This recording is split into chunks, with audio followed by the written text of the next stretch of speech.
here this go around, and look at the most dominant form, maybe more dominant than they did the entirety of last year. Just this tournament alone, one of the cleanest you've ever seen. They have had their struggles, but as you said, Dota's about figuring out what to do in the moment, adapting, finding your strengths, remembering what made you as good a team as you were, and they have definitely remembered it here and refound a lot of their strength. Quinn, he'll take that key. Looks like he took that mid lane away from Liquid.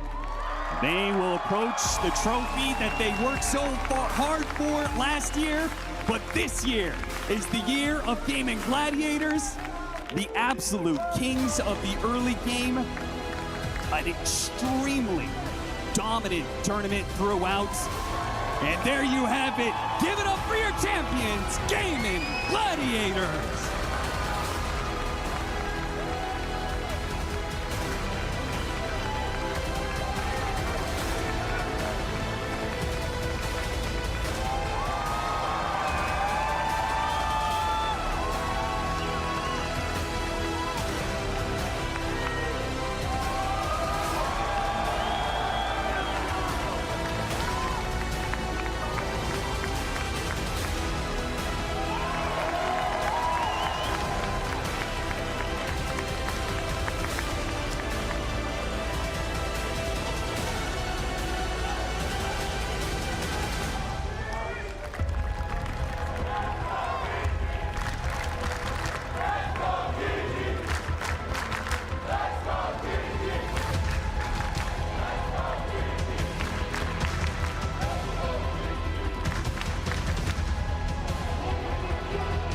Riyadh Masters 2024 champions, Gaming Gladiators!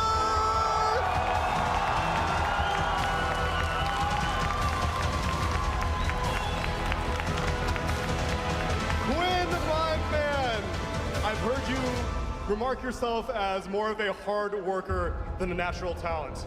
And I can tell that you've been putting in the hours these past few months, trying to return to the glory that was that 2023 run. Do you think that this moment is a representation of all the effort you've been putting in? I'm seeing you go up against these Huskars, these Tinies, these Sand Kings, and not breaking a sweat at all. Yeah, I think hard work does pay off, and we put a lot of time into boot camp, into this tournament, and the time before that, going from being really bad to being good again. So I'm just glad that we were able to make that rise again. And it is proof positive with this event.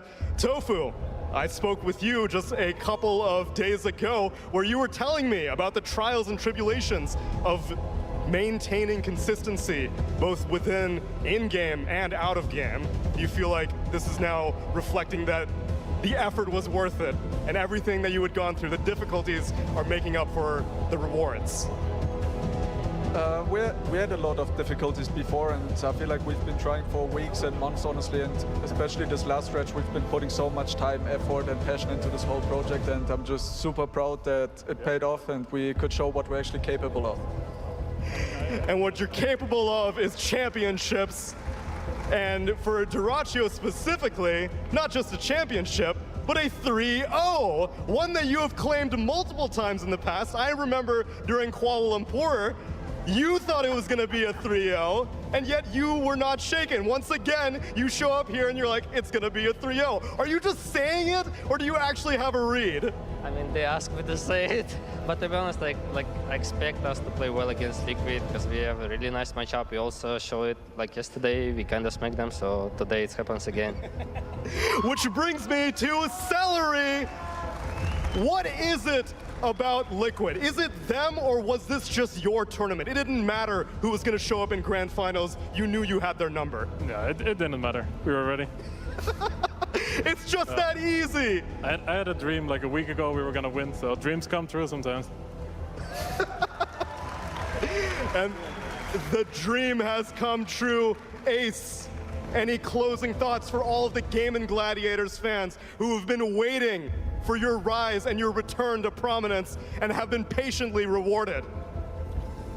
Yeah, like there was some games, there was a lot of other crowd cheering for other teams, but we could always hear some gaming fans out there.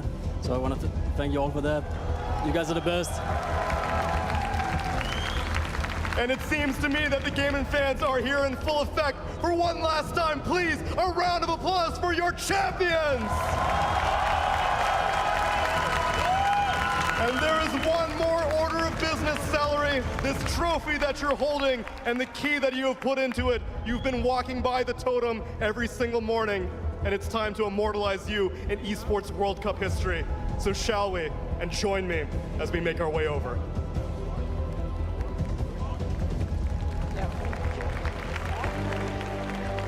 An absolute dominating